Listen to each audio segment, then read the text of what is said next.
August মাসে সরকারি চাকরি প্রার্থীদের জন্য আসতে পারে একের পর এক বড় নিয়োগ। আজকের ভিডিওতে আমি এমন 10টি সম্ভাব্য সরকারি চাকরির কথা বলবো যেগুলোর জন্য এখন থেকে প্রস্তুতি নিলে সুযোগ বাড়তে পারে, তাই ভিডিওটি শেষ পর্যন্ত দেখুন। আসসালামু আলাইকুম। আগস্ট মাসে সরকারি চাকরি প্রার্থীদের জন্য আসতে পারে বেশ কয়েকটি গুরুত্বপূর্ণ নিয়োগ। আজকের এই ভিডিওতে আমি এমন 10টি বড় সরকারি চাকরি নিয়ে আলোচনা করব যেগুলো এসএসসি, এইচএসসি এবং স্নাতক পাশে আপনারা আবেদন করতে পারবেন। ভিডিওটি শেষ পর্যন্ত দেখুন, কারণ শেষের দিকে এমন কয়েকটি নিয়োগের কথা বলবো যেগুলোর জন্য এখন থেকে প্রস্তুতি নিলে আপনাদের সুযোগ বাড়তে পারে। তো চলুন শুরু করি। Number 1, Bangladesh railway. বাংলাদেশ রেলওয়েতে বিভিন্ন ক্যাটাগরি পদে নিয়োগের চাহিদা নিয়মিত থাকে। অফিস সহায়ক, ticket checker, gate keeper, office staff সহ বিভিন্ন পদের ভবিষ্যতে সার্কুলার এলে এসএসসি বা এইচএসসি পাশে প্রার্থীদের সুযোগ সুবিধা বেশি হয়। নাম্বার 2 হচ্ছে স্বাস্থ্য অধিদপ্তর। স্বাস্থ্য খাতে বিভিন্ন সময়ে বড় বড় আকারের নিয়োগ হয়। অফিস সহকারী, data entry operator, support staff সহ বিভিন্ন পদে নিয়োগ বিজ্ঞপ্তি প্রকাশ হতে পারে। আগ্রহীরা স্বাস্থ্য অধিদপ্তরের অফিসিয়াল ওয়েবসাইটে নিয়মিত দেখবেন, কেননা স্বাস্থ্য অধিদপ্তরের একটি বড়সড় নিয়োগ খুব তাড়াতাড়ি প্রকাশিত হতে চলেছে। নাম্বার 3, সমাজসেবা অধিদপ্তর। সমাজসেবা অধিদপ্তরের বিভিন্ন সময়ে ইউনিয়ন, সমাজকর্মী এবং অন্যান্য পদে নিয়োগ হয়। যারা আগে আবেদন করতে পারেননি তাদের জন্য নতুন বিজ্ঞপ্তি এলে আবেদন করার সুযোগ তৈরি হতে পারে।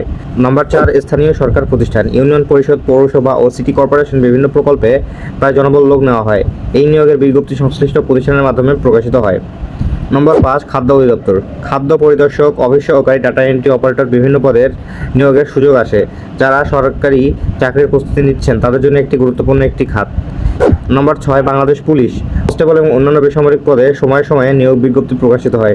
শারীরিক প্রস্তুতির পাশাপাশি লিখিত পরীক্ষার প্রস্তুতিও এখন থেকে নেওয়া ভালো। নম্বর 7, পল্লী উন্নয়ন এবং সমবায়। বিভিন্ন প্রকল্প ভিত্তিক ও স্থায়ী পদে নিয়োগ আসতে পারে।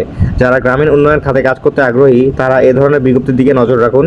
এই ধরনের চাকরি পেতে অবশ্যই আমার চ্যানেলটিকে সাবস্ক্রাইব করুন এবং আমার টেলিগ্রাম চ্যানেলে জয়েন হন, যাতে করে সবার আগে এই বিষয়ে আপডেট নিউজ পেতে পারেন। সেজন্য আমার চ্যানেলটিকে অবশ্যই সাবস্ক্রাইব করতে হবে। চ্যানেলটিকে আবার সাবস্ক্রাইব করে দেবেন এবং পাশে থাকা বেল আইকনটি অন করে দেবেন। নাম্বার 8 রয়েছে প্রাথমিক শিক্ষা ও শিক্ষা খাত। প্রাথমিক বিদ্যালয়, শিক্ষা প্রশাসন এবং শিক্ষা সংশ্লিষ্ট বিভিন্ন প্রতিষ্ঠানের সময়ে সময়ে নিয়োগ বিজ্ঞপ্তি প্রকাশিত হয়। প্রয়োজনীয় যোগ্যতা অনুযায়ী প্রস্তুতি নিয়ে রাখুন। নাম্বার 9 হচ্ছে জেলা প্রশাসকের কার্যালয়। অফিস সহায়ক, অফিস সহকারী, কম্পিউটার অপারেটর সহ বিভিন্ন পদে জেলা প্রশাসকের কার্যালয়ে নিয়োগ হয়ে থাকে। নিজ নিজ জেলায় বিজ্ঞপ্তি নিয়মিত অনুসরণ করুন। নম্বর 10 হচ্ছে বিভিন্ন মন্ত্রণালয় ও অধিদপ্তর। বছর জুড়ে বিভিন্ন মন্ত্রণালয় ও অধিদপ্তরের নিয়োগ বিজ্ঞপ্তি প্রকাশিত হয়, যেমন জনপ্রশাসন মন্ত্রণালয়, কৃষি মন্ত্রণালয়, মৎস্য অধিদপ্তর, পরিবেশ, ডাক বিভাগ সব বিভিন্ন প্রতিষ্ঠানের বিজ্ঞপ্তির দিকে নজর রাখুন।